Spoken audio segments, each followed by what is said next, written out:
There are houses that hold memory, not in the sentimental way poets describe, not in the shifting of foundations or the murmured language of timber responding to nighttime cold, but in the manner of a scar that recalls the wound which produced it.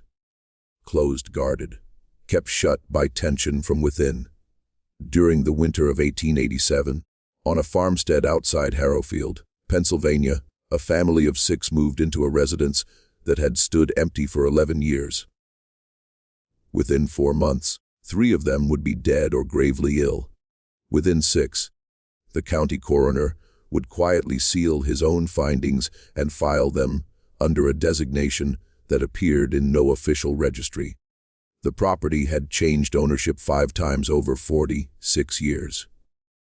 Every transaction had occurred below assessed value, and every family that departed did so without the kind of public explanation that rural communities of that period typically expected from their members, and without any being volunteered. Something traveled with the deed unseen from one set of hands to the next. Not a flaw in timber or stone foundation, but a presence embedded in the structure itself. Something compressed, sealed, and ancient, in the manner that violations of the deepest human order can become ancient within the span of a single decade. What investigators discovered beneath the main parlor floor was not a cellar. It was not a root storage space. The chamber had no doorway. It had no ventilation that could be detected from any exterior inspection of the building. It had no entry except the one that had been nailed shut from above. Deliberately, meticulously, with a precision that suggested the person who sealed it knew precisely what they were enclosing inside, and understood that what they were enclosing inside needed to stay there. What follows is the account of the Varnell family, of the house on Cutter's Ridge Road, and of the thing that had been waiting patient, silent, and utterly human, for someone to finally pry up the boards. Before we proceed with the narrative of the Varnell family and the house on Cutter's Ridge Road, if you've never encountered this account before, you're not alone. It was concealed for nearly a century in county records that were never intended for public view. Subscribe to stay connected so you never miss a story that history attempted to forget, and let us know in the comments. Where are you listening from tonight? The region of western Pennsylvania containing Harrowfield Township rests in a narrow valley between ridges running roughly northeast to southwest. The kind of terrain that makes a community feel contained without being remote. Linked to the broader world by roads traversing the gaps between hills, but perpetually framed from within, by the sight of high ground on every horizon. By the 1880s, the area had accumulated enough decades of economic ambition and partial collapse to give it the particular atmosphere of a place that had anticipated more from itself. The hills had been stripped of their most accessible timber by the mid-1860s.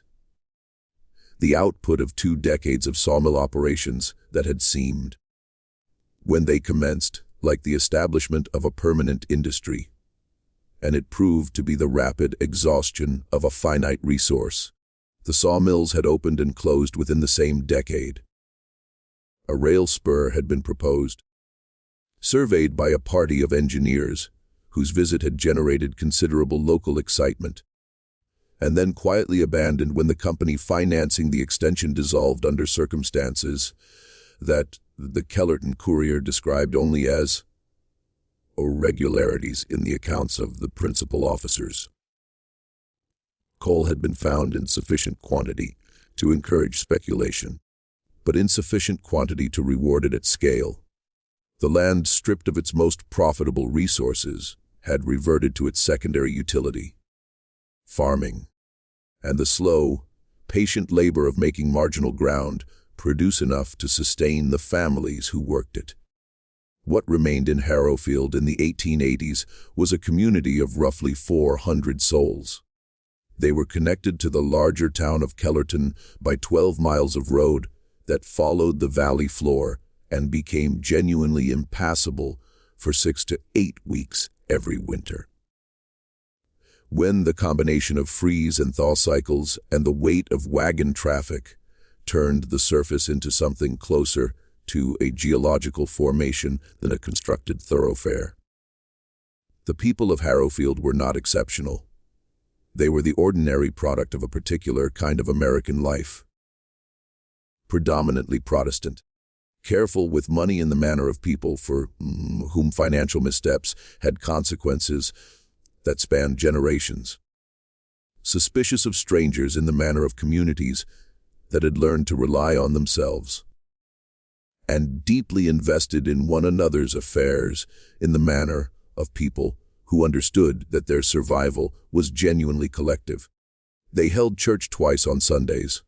They kept meticulous records of land transfers, debt obligations, crop yields, and the vital statistics of their community. They remembered things. They remembered who had sold what, and for how much, and under what circumstances. And they discussed these matters in the manner of people who understood that the economic history of their neighbors was a form of practical knowledge, useful for assessing risk and identifying opportunity. The property on Cutter's Ridge Road had a recorded history dating back to 1841, when a man named Absalom Prewitt filed a deed for 43 acres of land in the eastern portion of the township, and began construction of the main house within the same season. Prewitt had come to Harrowfield from Lancaster County, Pennsylvania 5 years earlier, and in those 5 years he had established himself as one of the more capable craftsmen in the region. He was a carpenter by primary trade, but he possessed the range of practical skills that frontier-adjacent life in early 19th century America required of any man who wanted to be useful. He could set stone. He could read a grade and dig a foundation. He could work green timber into serviceable framing and seasoned timber into fine furniture. He was known to be meticulous. Several structures he had built or contributed to in the Harrowfield area were still standing in the 1880s. And men who knew carpentry could identify his work by the consistency of its joinery and the level of care applied to elements of construction that most builders considered invisible once the walls were up. The foundation of any Prewitt-built structure was set with the same care as the visible facade. The framing was plumb and true in ways that were difficult to achieve and easy to neglect. He built as though the interior of the wall, the hidden skeleton of the structure, mattered as much as the surface. The house he built on Cutter's Ridge Road reflected this character completely. It was a farmhouse of conventional plan for its era. 2 stories, 4 rooms on the ground floor, a sleeping loft above, a cellar accessible from a door in the kitchen floor, a covered porch on the south face, but constructed with an attention to detail that was remarked upon by neighbors who visited during its building. The foundation was fitted stone, dry-laid with the precision of a man who understood load distribution and the behavior of frost heave in the specific soil conditions of the valley. The main floor joists were large, well-seasoned white oak, set on close centers and notched into the sill plate in a way that distributed weight across the full perimeter of the foundation. The floors, when laid, were level and tight, fitted, with no perceptible gaps between boards, no variation in thickness that would show as humming or resonance when walked. They were, in the language of the craft, a dead floor. Solid, dense, acoustically dampened by their own mass and the quality of their installation. Prewitt lived on the property with his wife Constance and their 4 children from the completion of the house in late 1842 until 1858, when he sold to a family named Dougherty and moved west, with what his neighbors described years later in various recollections as a degree of urgency that was out of proportion to any visible circumstance. There was no public conflict. There was no financial crisis that anyone could identify. The harvest that year had been adequate. Prewitt's business had been steady. He had announced his intention to leave in the spring, and by the end of June the deed was transferred. The goods were packed, and the Prewitt family was gone. The price paid by the Dohertys was notably below what the property might reasonably have commanded. The house alone, by Prewitt's own standard of construction, should have set a higher floor for any negotiation. But there had been no negotiation. Prewitt had named a price, and the Dohertys had paid it, and the transaction had been completed with a speed that suggested both parties had reasons to want it finished quickly. The deed transfer was recorded. The relevant line in the county register was clean. No encumbrances, no conditions, no notes. What was not recorded was everything else. The Dohertys stayed 11 years. Patrick Doherty was an Irish-born farmer who had come to Pennsylvania through New York a decade before the Civil War, part of the massive immigration that the famine of the 1840s had set in motion across the Atlantic world. He was a competent farmer, a steady churchgoer, a man of no particular distinction or notoriety. His wife, Ellen, was quieter than he was and more observant. Neighbors who knew the family well described her as a woman who noticed things, who paid attention to the quality of silence in a room as well as to its sound. They had 6 children when they bought the house and lost 2 of them to fever within the first 3 years.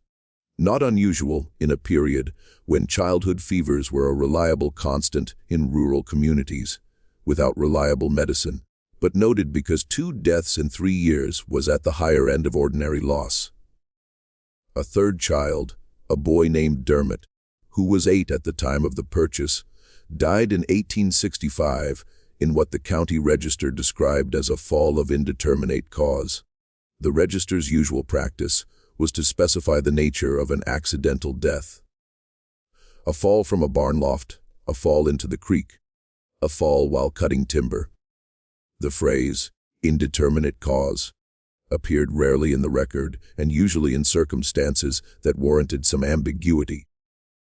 But in Dermot Doherty's case, no additional detail was recorded and no inquiry appears to have been made. Patrick Doherty sold the property in 1869 and relocated his surviving family to Allegheny County. He did not advertise the sale, which was unusual in a period when land transfers were typically preceded by at least some period of community discussion, the kind of informal circulation of information that allowed interested buyers to present themselves. The buyer was not from Harrowfield or from Kellerton. He was a Pittsburgh speculator named Clarence Fitch who purchased the property through a correspondent and never visited it at any point during his ownership. A woman named Harriet Cleves, who had been friendly with Ellen Doherty across the 11 years of the family's residence, told her own daughter years later. The daughter was then 50, and the telling had the quality of a confidence long held and only partially released, that Ellen Doherty had wept when the day of departure finally came. Not from sadness about leaving a place she had loved. The weeping, as Harriet understood it, was the weeping of a woman putting distance between herself and something she had never been able to name directly. Something she had lived with for 11 years, by learning not to look at directly. The relief of departure was the relief of a person removing themselves from proximity to a thing they had understood at some level to be present without ever being able to say what the thing was. Harriet Cleves never went into the Doherty house. She had visited it twice in the early years of their tenancy, for the kinds of social calls that rural women exchanged, and she had not gone back. She told her daughter that there was a room in that house, the parlor with the eastern wall, that she had never been able to sit in comfortably, even for the duration of a visit. Not because of anything visible. Not because of anything she could name. She said it was the quality of the air in that room. She said it sat in the chest differently than air in other rooms, in other houses. She said she had thought about this for many years after, and the closest she had been able to come to a description was that the air felt used. Like air that had been breathed so many times, by so many people under conditions of such extremity, that it had taken on a character of its own. Not simply stale but altered. Expressed into a different shape by the force of what had passed through it. Harriet was a practical woman of no mystical inclinations. She found her own description embarrassing and said so. But she had lived for 70 years by trusting what her body told her about spaces and situations. And her body had told her consistently across 2 visits to that parlor that something in the air of that room was wrong in a way that had nothing to do with ventilation or season. She did not know what was beneath the floor. She only knew what she had felt. And she had felt it was not right. The property sat vacant from 1869 to 1880, during which time Clarence Fitch paid the county taxes without apparent interest in the land's productive use. In 1880, he sold it to a Harrowfield farmer named George Utterback for a price that was again below what the county assessor estimated the land's value to be. Utterback used the acreage for grazing, running a small herd of beef cattle on the grass that had reclaimed the fields during the vacancy, and declined to inhabit the structure. When asked by neighbors why he was not making use of the house, he provided different explanations at different times. The house needed too much work. The house was in the wrong location relative to his other holdings. The house was cold in a way that had nothing to do with the season and everything to do with some quality in its construction that he had never been able to identify. He was not a man given to imprecision. He was a farmer of the methodical and economically rational type that the region produced in abundance. His reluctance to inhabit a structurally sound farmhouse on productive land he owned was, to people who knew him, inconsistent with his established character. No one pressed the question very hard. There was one incident during Utterback's ownership that he described to his brother-in-law shortly after it occurred, and then, apparently, never mentioned again. He had gone to the house in the fall of 1881 to address a broken window latch, the kind of maintenance task that a vacant structure occasionally demanded and that he attended to routinely. Not from any attachment to the place, but from the practical sense that a deteriorating structure loses value faster than it should. He went in the early afternoon, in good weather, alone. In the main parlor, near the eastern wall, he found that several of the floorboards had been disturbed. Not broken, not rotted out from below in a way that would cause visible surface disturbance. Lifted and reset. That was the only accurate description. The boards had been raised, and then replaced by someone who had taken care to return them to something close to their original position, but who had not managed to achieve the precision of the original installation. The grain alignment was off. The boards sat fractionally proud of their neighbors. To someone who did not look carefully, the floor was a floor. To someone who had looked at it before and knew what it was supposed to look like, something had changed. Utterback did not investigate further that day. He replaced the window latch, nailed the loose boards down with additional nails of a heavier gauge than the originals, and then left. He went back twice more over the following weeks to check that the boards had not been disturbed again. They had not. He told his brother-in-law about the episode and said, in a tone that the brother-in-law remembered as carefully controlled, that he believed someone had been using the house, using it for something, and that he did not intend to find out what. He sold the property in October of 1887 to a man named Clement Varnell for $212. The county assessor noted the sale price in the margin of the transfer record with a single word D. Curious. Clement Varnell was 41 years old when he brought his family to Cutter's Ridge Road.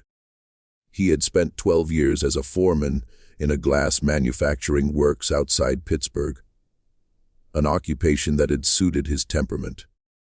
The work required systematic attention to process, the ability to manage a crew of men without either friction or subservience, and a tolerance for the constant low-level danger of molten material and extreme heat.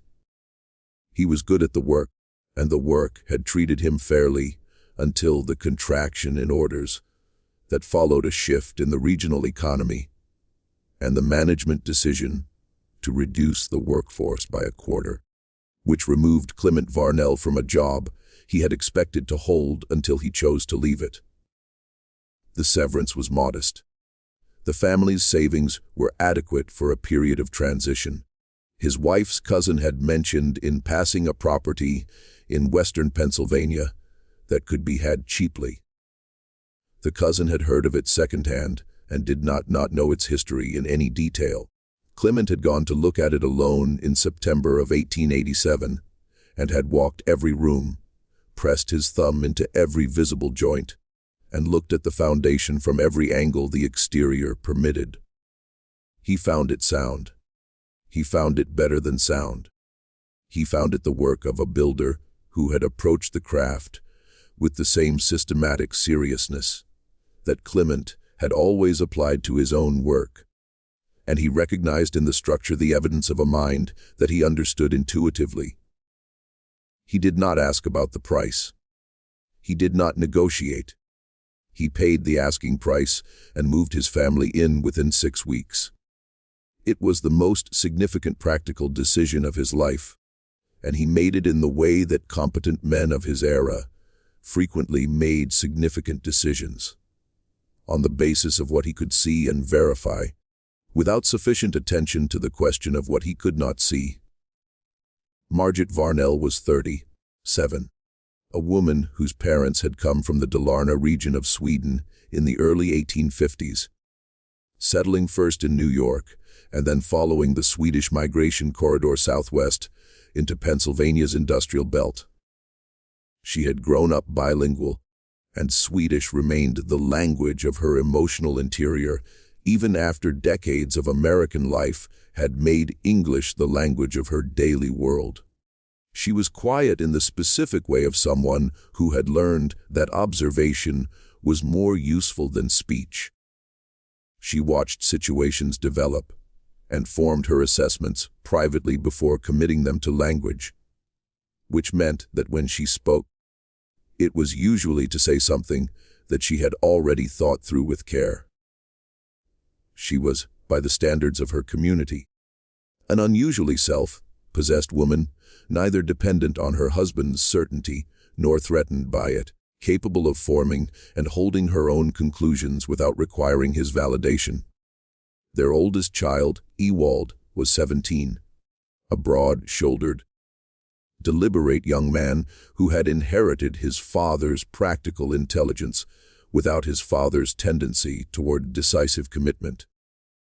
Ewald thought carefully before he acted, which made him cautious in situations that called for speed, but thorough in situations that rewarded patience.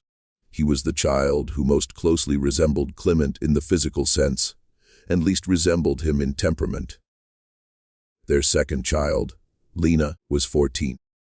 Bookish, in the way that rural girls of the era could occasionally manage when a school was close enough to reach in decent weather and a parent valued education enough to make the effort. She had her mother's observational quality, but a greater willingness to speak what she observed.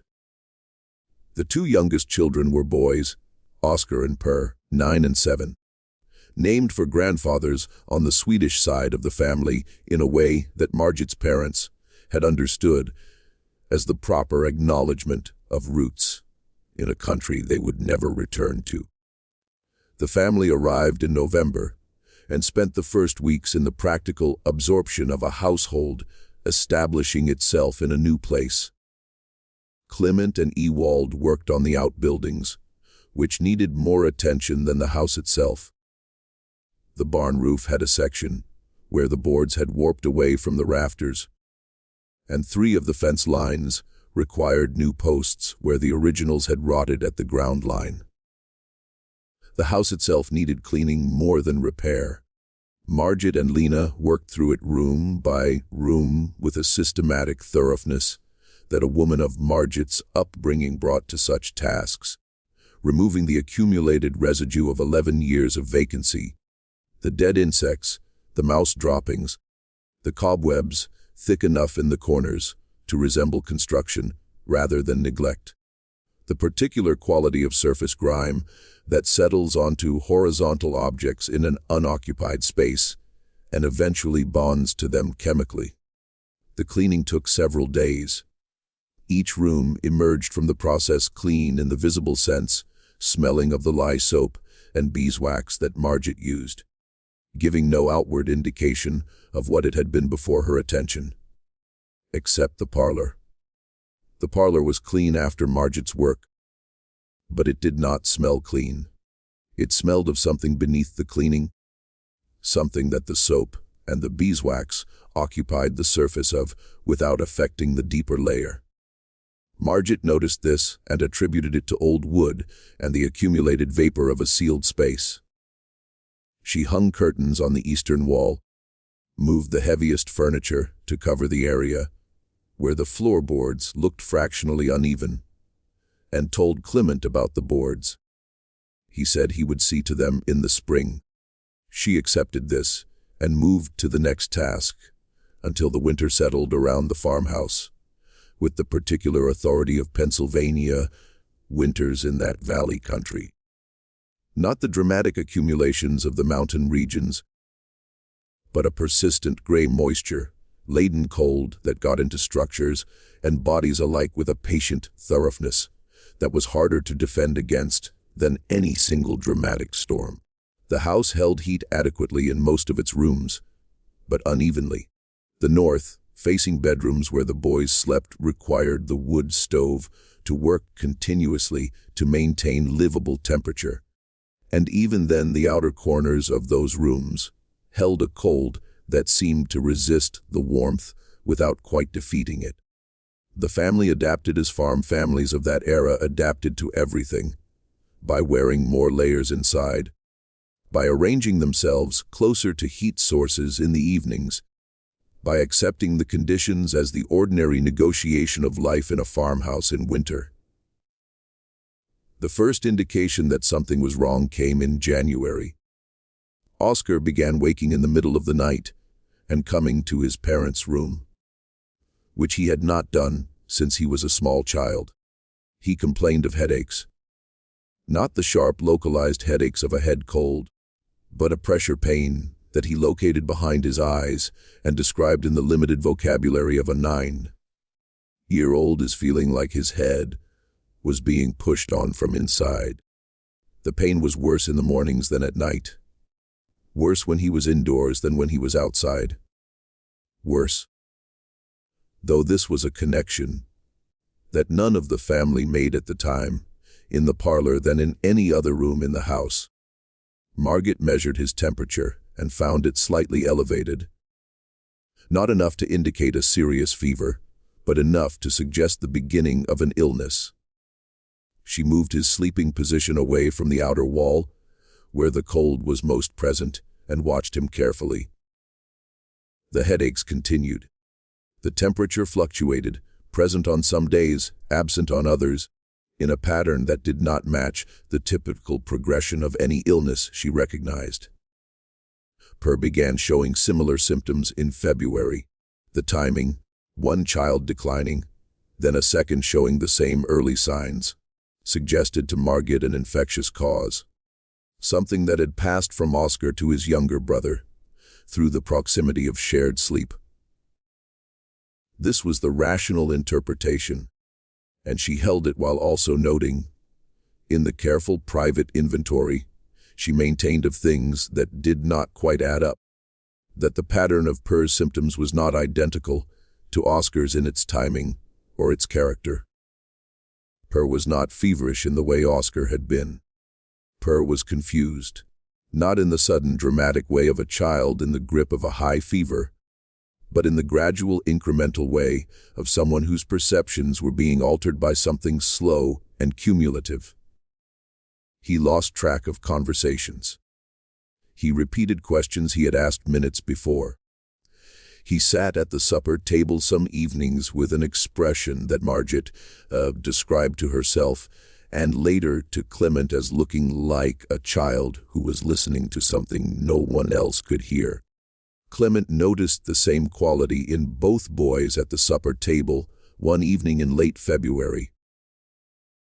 And the feeling that passed through him in the moment of noticing was one he had not felt since a specific day in the glassworks, when he had looked at a section of the furnace wall and understood, before he could have articulated why, that the refractory material was compromised in a way that was not yet visible on the surface, but that would become catastrophically visible if not addressed. It was the feeling of a competent man recognizing in a system he was responsible for the early signature of a failure he did not yet understand. He looked at his sons across the supper table. He said their names. It took 2 repetitions before either of them responded. He did not sleep well that night.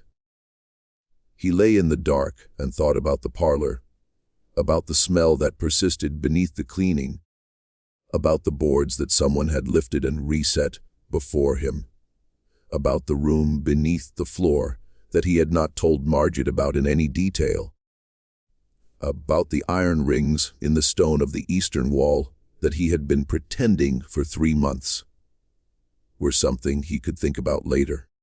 He had told himself he would understand them in context once he had done more research, once the spring came and he could investigate properly.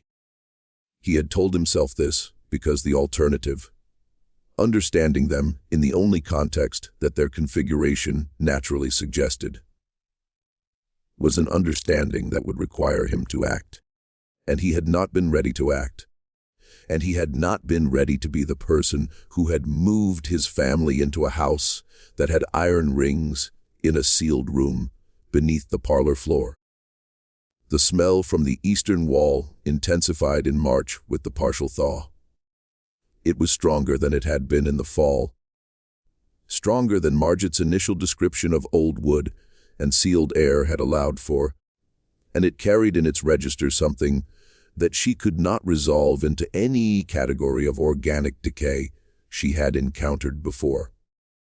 It was not the smell of a dead animal in the walls, which she had experienced before, and which had a directional quality, a point of origin you could locate and address. This smell was distributed. It came from the floor itself, from the gap between the boards, and whatever was beneath them. And it carried something in its lower register that she found herself reluctant to investigate because she had learned across a winter of careful observation that the things in this house that did not have ordinary explanations were connected to each other in a way she had not yet fully mapped. She told Clement the smell required addressing. Clement agreed. On the morning of March 19, 1888, he and Ewald moved the furniture away from the eastern wall and began to examine the floor. What they found in the first 15 minutes was enough to stop both of them in silence. The boards nearest the wall had been opened before, not once but multiple times. The evidence visible in the nail patterns if you knew to look for them. The original nailing was consistent, regular intervals, the same gauge throughout, the work of a careful hand.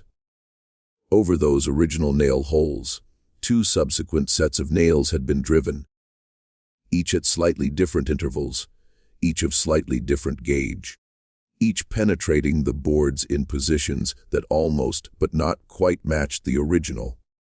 Someone had opened the floor at least twice after the original installation Someone had replaced the boards each time, pressing them back into position with enough care to make the disturbance non-obvious, but not enough care to restore the original precision. The grain alignment was off by fractions. The boards sat slightly proud of their neighbors. To Clement's eye, the eye of a man who had spent his working life assessing the precision of other men's work, the discrepancies were unmistakable. He pried up the first board. The smell that came up from below was a concentrated version of what had been diffusing through the floor for months. The same character, but without the dilution of the boards, and without the filtering effect of the wood in the gaps. It was enough to make Ewald step back and press his sleeve to his face. Clement did not step back. He pried up the second board and the third. He called for Ewald to bring a lantern. The lantern, held down through the opening on its chain, cast its light into a space that was not a crawl space, not a cellar, not anything that the standard vocabulary of residential construction had a comfortable term for. It was a room of deliberate, considered dimensions, approximately 8 feet in one direction, and what appeared to be 10 or more in the other, the full extent not visible from the opening. The floor was packed earth. The walls were the fitted stone of the exterior foundation, only the same dry, laid construction visible in the exterior foundation walls of the house. The same hand, clearly, the same care. The ceiling was the underside of the parlor floor, reinforced from below with additional joists that ran in the opposite direction to the main floor framing, creating a layered structure that was significantly more massive than the floor above it required for any load-bearing purpose. The additional reinforcement served a different function. It made the floor above denser, heavier, less responsive to sound transmitted through the framing. It made the parlor above quieter from below. Whatever happened in the room below would not be audible to any normal degree in the room above. Along the eastern wall, which was the exterior foundation wall, iron rings were set into the stone at intervals of approximately 4 feet. 3 rings set into the stone at a height that Clement measured without wanting to be precise about what the measurement meant. At approximately 3.5 feet from the ground, a height consistent with a specific posture, a height consistent with a specific use.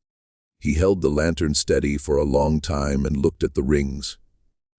They were not decorative. They were not functional in any of the ordinary ways that iron rings might be incorporated into a storage space. They were heavy, well-mounted, set with the same care as everything else in the structure, set to hold something that pushed against them with sustained force. There was no ambiguity in their purpose if you allowed yourself to see it. Clement replaced the boards. He told Ewald they would discuss it inside. He did not discuss it with Margit or Lena. He went to the barn alone and sat in the cold for a long time. When he came inside for supper, he told his family that the smell was coming from an old drainage issue that had been improperly sealed by a previous owner, and that he would have it addressed in the spring when the ground permitted the necessary work. Margit looked at him across the supper table in the particular way she had, the way that meant she had heard the incomplete version and was deciding whether to wait for the complete one. She said nothing. She understood that there were things a man needed to carry for a time before he could put them into words that would not break something. She waited. She would say years later that the supper table, that evening, was the last moment she experienced the house as something that might still resolve into ordinariness. After that, she was waiting for the shape of what she already, at some level, understood. What Clement could not have known from the deed records and the county transferred documents available to him was the specific operational history of what the room beneath his parlor had been built to do. That knowledge existed, distributed across the memories of several people still living in the region in 1888, and in the private papers of at least one person who had died 14 years before. But it had never been incorporated into any official record, because the man who built the room had been extraordinarily careful about what he wrote down and what he allowed others to understand about the purposes of his construction. Absalom Prewitt, who had built the house on Cutter's Ridge Road in 1841 and 1842, was not merely a carpenter.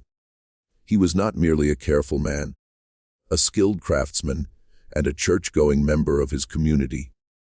He was, for a period of approximately 12 years, the operator of a specific kind of facility, a holding and transit space for human beings who had been captured in the act of seeking freedom and who were being held invisibly while the paperwork that would return them to bondage was completed and the arrangements for their transportation south were made.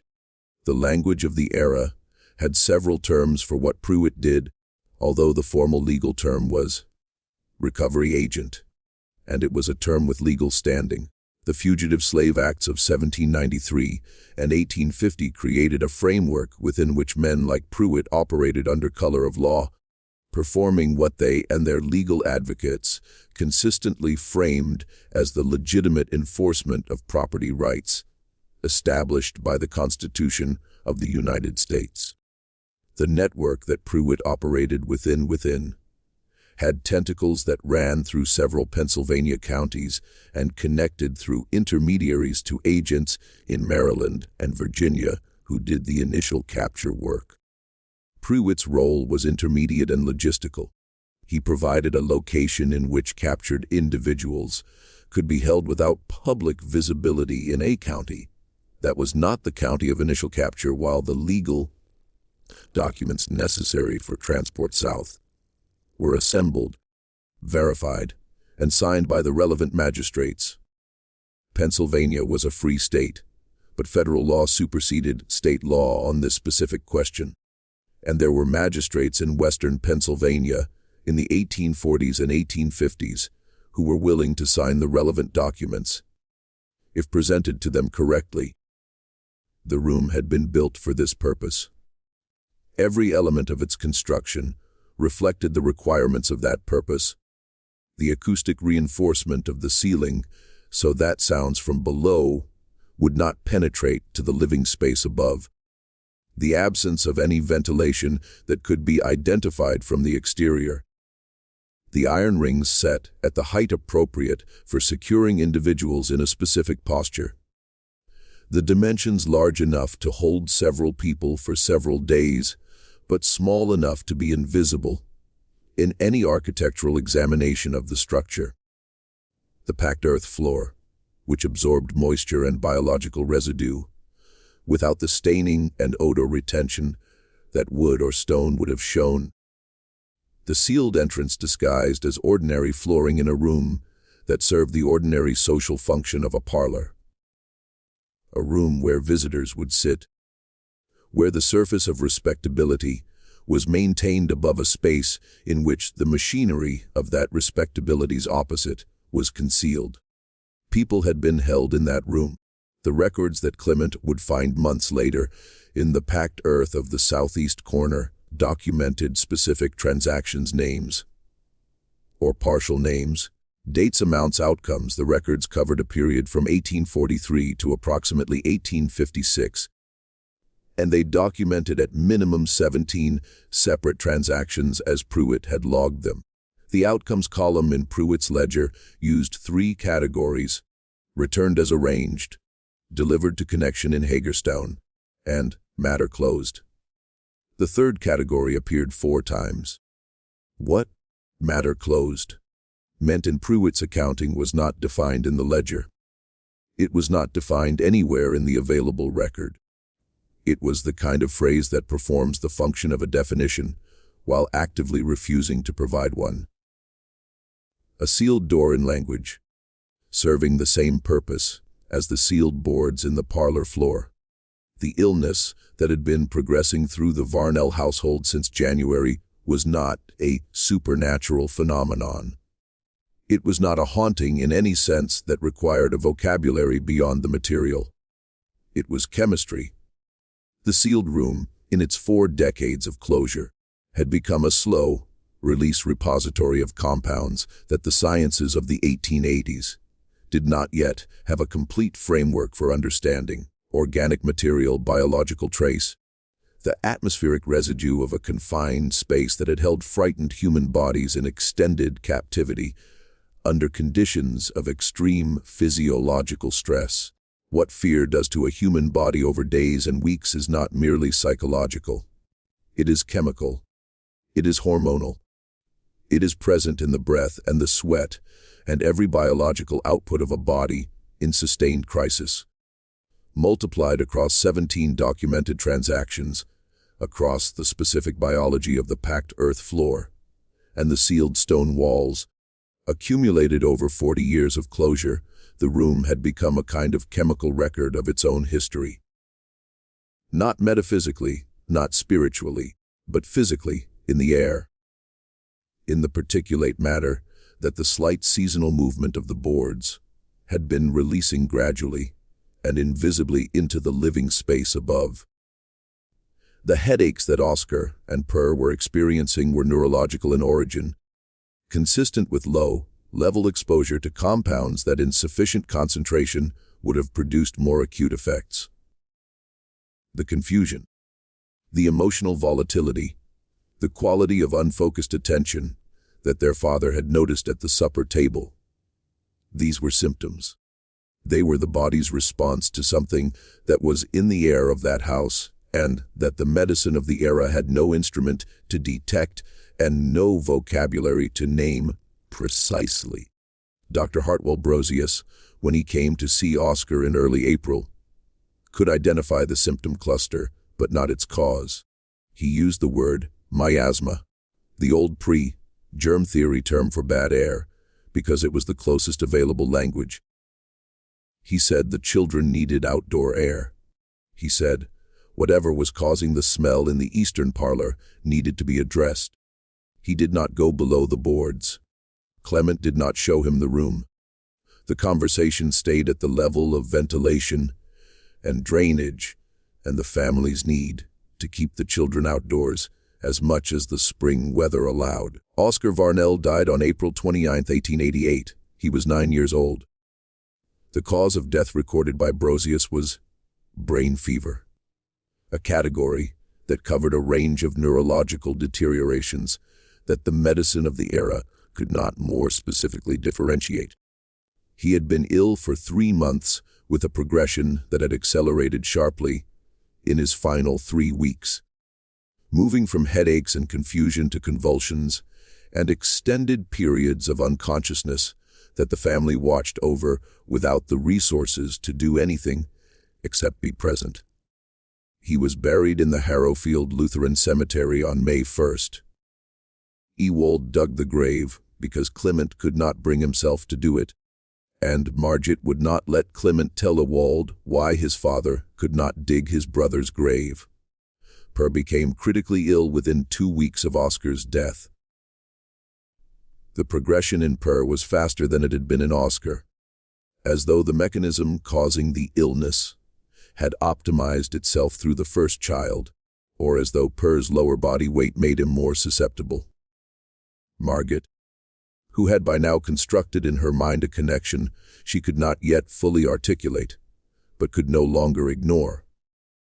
Between the boards, between the smell, between the children's decline, between the eastern parlor that had never smelled clean, no matter how many times she cleaned it, made a decision without consulting Clement.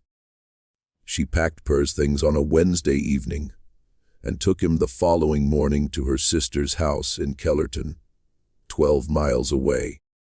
Clement did not argue. He was beyond arguing. He stood in the kitchen doorway and watched his wife load Per into the wagon, and he did not ask when she would be back, because he understood that his wife was doing the only clearly correct thing that had been done in that house since November.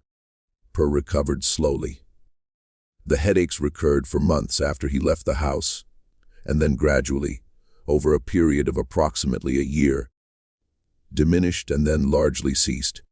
He would carry a residual sensitivity for the rest of his life, a susceptibility to headache under conditions of confined space or poor ventilation that his physicians, when he was old enough to consult physicians on his own behalf, could not connect to any identified underlying condition.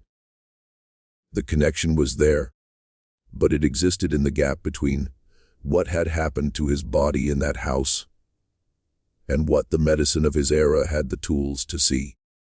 Clement remained in the house. Lena remained with her father because Clement would not send her away without an explanation, and the explanation was not yet fully formed. Through April and into May, Lena began showing what Brosius described as nervous exhaustion, a fatigue that was not the fatigue of illness in the conventional sense, but a depletion that was more fundamental, as though the ordinarily available energy of a young body was simply not responding to its usual sources of replenishment. She slept and woke unrefreshed. She sat down to tasks and forgot what she had intended to do. She developed a sensitivity to sound that made the ordinary acoustic environment of a working farm, the animals, the tools, the noise of weather on the roof, physically painful in a way she could not explain, and that bore no relationship to any previous sensitivity she had shown.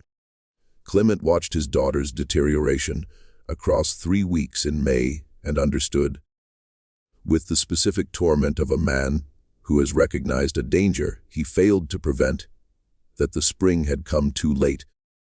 He had meant to investigate the room properly. He had meant to find the explanation that would let him decide what to do. The spring had come, and his son was in the ground, and his daughter was sick in a house above a room with iron rings in the wall, and he had waited too long. He went back into the room in the 2nd week of June. He went alone in the middle of the afternoon with 2 lanterns, a carpenter's rule, and a short-handled spade. He spent 2 hours below the boards. He measured every surface. He examined the iron rings with the full attention he had been withholding from them since March. He moved along the perimeter of the room with 1 lantern held close to the wall, not looking for anything that the first examination had missed. In the southeast corner, where the stone of the 2 walls met at 90 degrees, he noticed a variation in the surface of the earth floor, a slight depression, perhaps 4 inches lower than the surrounding grade, approximately 2 feet square, with an edge that was too precise to be natural settling. He took the spade and broke the surface carefully. At 8 inches, the spade struck something that was not stone and not root. He reached into the excavation with his hand and pulled up a cloth, wrap bundle that had been packed into the cavity with care. The cloth folded over the contents and pressed flat to minimize its profile. The cloth had deteriorated significantly in 4 decades of burial. It came apart in sections as he lifted it, releasing a smell of mold and compressed age. The contents were intact, a collection of folded papers, approximately 40 sheets of varying size, bound together with cord, that had decayed to the point of fragility. The papers had been wrapped in the cloth, and then wrapped again in something. A section of old cloth or treated leather. He could not determine which. That had protected them from the moisture of the packed earth, with sufficient effectiveness to preserve their legibility despite the decades. He took them to the surface, into the light, and he read them. They were records. Not letters, not a personal account, not any form of document that carried the heat of individual emotion. Records, in the manner of a man who had learned to document his professional activities for purposes of legal protection and financial accountability. using the flat transactional language of commerce applied to human beings. Names, where names were available, physical descriptions, where names were not, dates, amounts paid by unnamed parties for services rendered, references to other agents and locations. The Chester County connection, the Lancaster agent, delivered to the party in Hagerstown as arranged, consigned to the gentleman from Baltimore. References to outcomes in the 3 categories Prewitt used. Returned as arranged. Delivered to Hagerstown. Matter closed. 4 entries in the 3rd category, no elaboration. The ledger covered the years 1843 through 1856, the handwriting consistent throughout. The same small, neat, businesslike hand, the same lack of effect, the same quality of a man who had organized himself around the proposition that what he was doing was legitimate commerce, and that the documentation of commerce was a form of legal protection. Clement Varnell sat on the packed earth floor of that room for a long time, holding those papers. He was not a man of scholarly background. He had left school at 12. But he could read, and he could understand what he was reading, and he understood it completely by the time he climbed back through the gap in the parlor floor, replaced the boards, and sent Lena to Kellerton that evening. He went to the constable, Rudolf Fenstermacher, the following morning. He laid the papers on Fenstermacher's desk and told him where they had been found and how, and described the room and the rings. He answered Fenstermacher's 3 questions completely. He agreed to Fenstermacher's request that he say nothing to anyone pending consultation with county authorities. He shook the constable's hand and walked back to his farmhouse and sat in the barn for the rest of the afternoon. What Fenstermacher understood when he read the ledger was what Clement had understood, plus the additional layer of local knowledge that Fenstermacher's 9 years as constable had given him. A layer that included certain names, certain families, certain institutional connections that the ledger's references pointed toward obliquely, but without enough precision to establish legal liability. In the absence of corroborating documentation, the ledger was not sufficient by itself. It was deeply suggestive. It named a network, and it did not name the network's living members with the specificity that a prosecution would have required.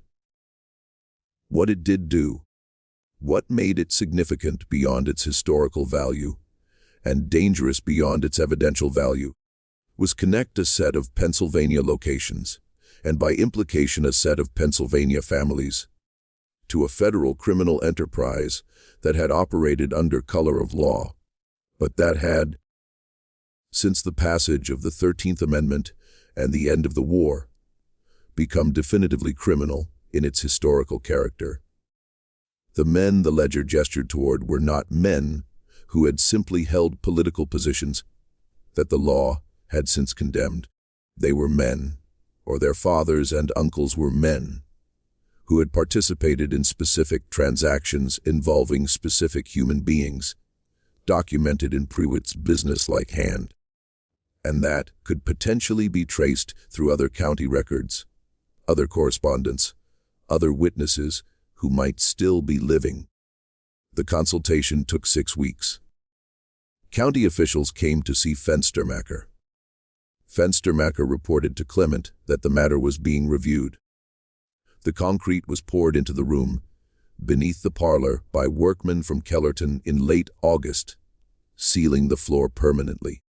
The county coroner's report on Oscar Varnell's cause of death, which Brosius had submitted with a handwritten note attached expressing his unease that the specific pattern of the boy's decline was connected to conditions in the house and warranted investigation, was refiled under an administrative category that was not specifically designed to bury it, but that had the practical effect of making it difficult to find.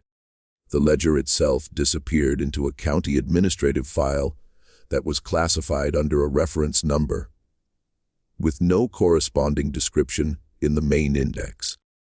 Clement received the papers back from Fenstermacher in October with a cover letter from a county administrator whose name Clement could not later recall clearly, explaining that the county had reviewed the documents, found them to be historical in nature, and determined that no current legal proceeding was warranted.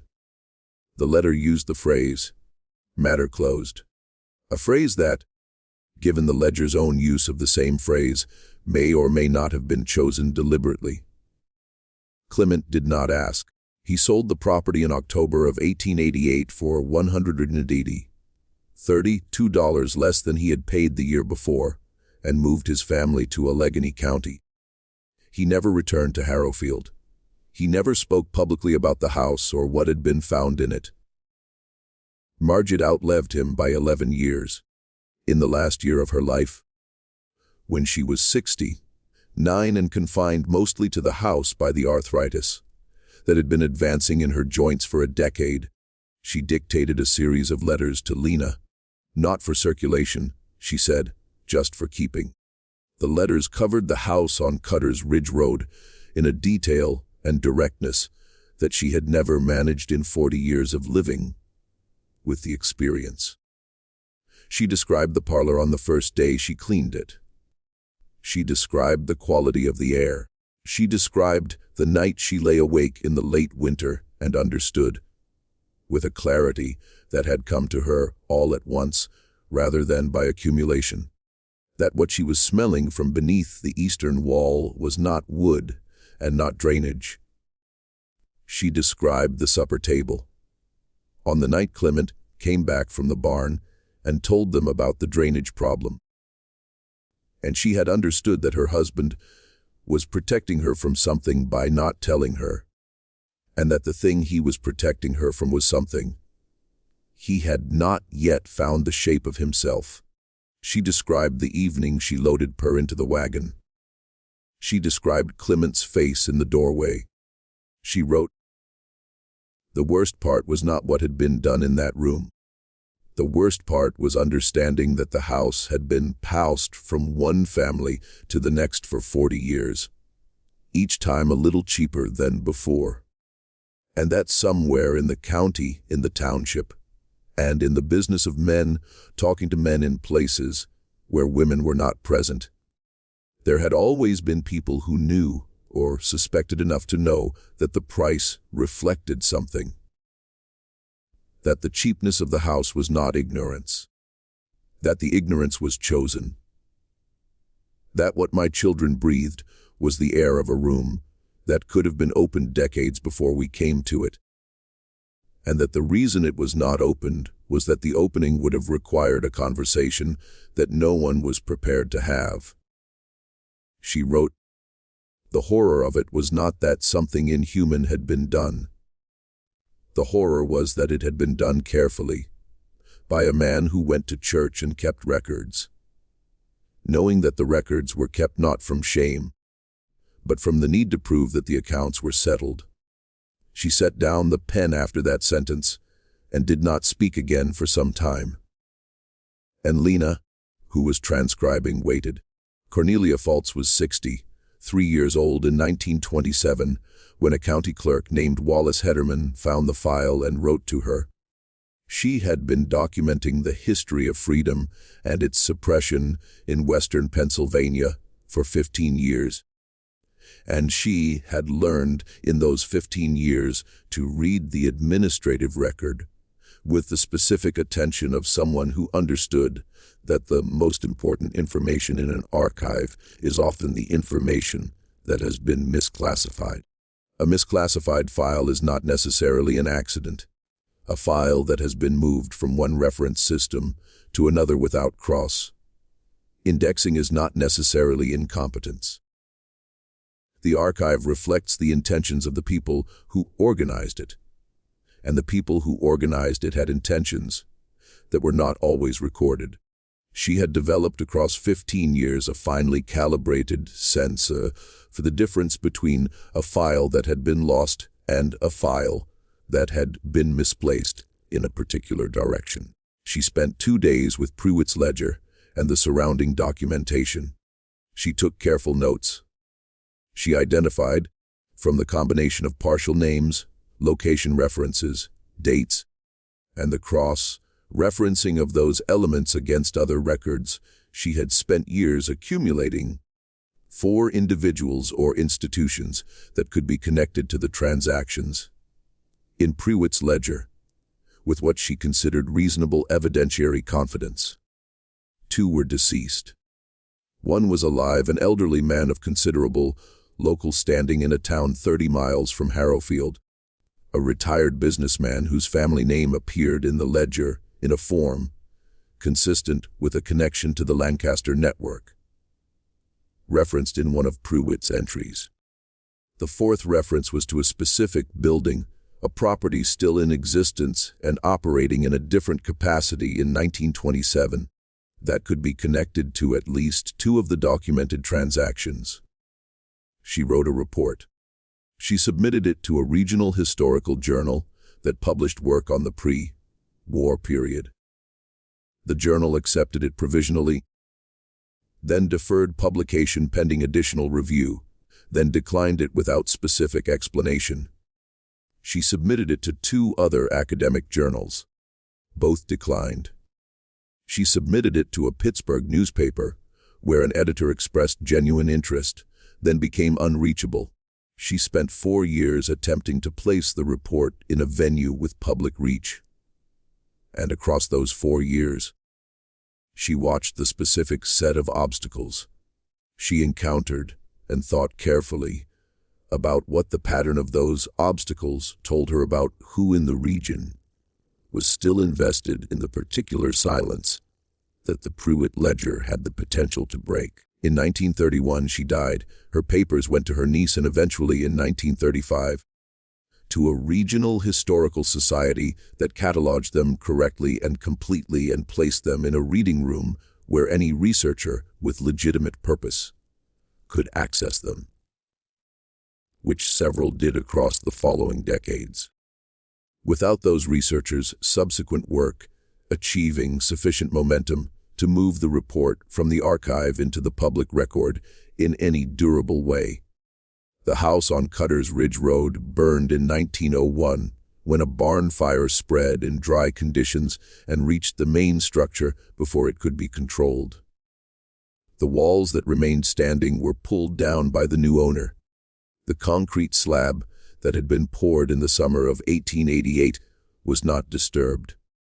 It sat beneath the rubble of the demolished walls, and then beneath the accumulated earth of subsequent seasons.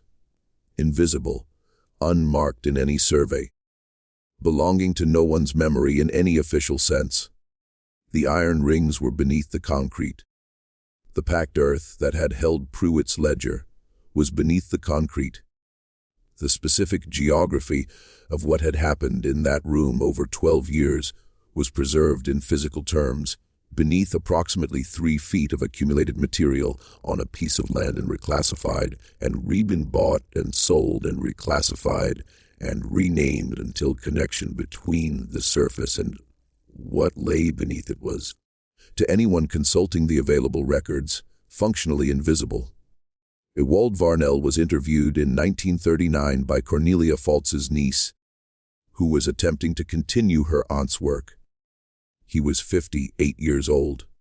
He said he did not remember the house with clarity. He had been too young. And the memories he had were the compressed, emotionally saturated memories of early childhood, which do not resolve into the kind of sequential, detailed account that makes for useful historical testimony. But he remembered the smell. He said it was not a smell that belonged to any ordinary category of domestic odor. Not wood, not earth, not decay in the conventional sense. He said it was something he had encountered once more in his adult life in a specific place in France in 1918, in circumstances that he did not describe in detail. He said the 2 smells were, to his memory, identical. He said, "It is the smell of people who were afraid for a long time in a small place. I did not know that when I was 7. I know it now." He did not say anything further about it. He thanked Cornelia Faltz's niece for her time, went back to his house, and did not respond to her subsequent letters. What do you think really happened to Matter Closed? In Absalom Prewitt's ledger. What does it mean that these records survived every attempt to bury them? In the earth, in the filing system, in the indifference of institutions that preferred their histories clean. And what does it mean that the house was sold repeatedly at prices that reflected something to families who were not told what that something was? Leave your answer below. If this story gave you something to think about or something to carry with you, share it with someone who needs to understand that the most disturbing histories are not the ones that cannot be explained, but the ones that can. Subscribe, hit the notification bell, and we will see you in the next one.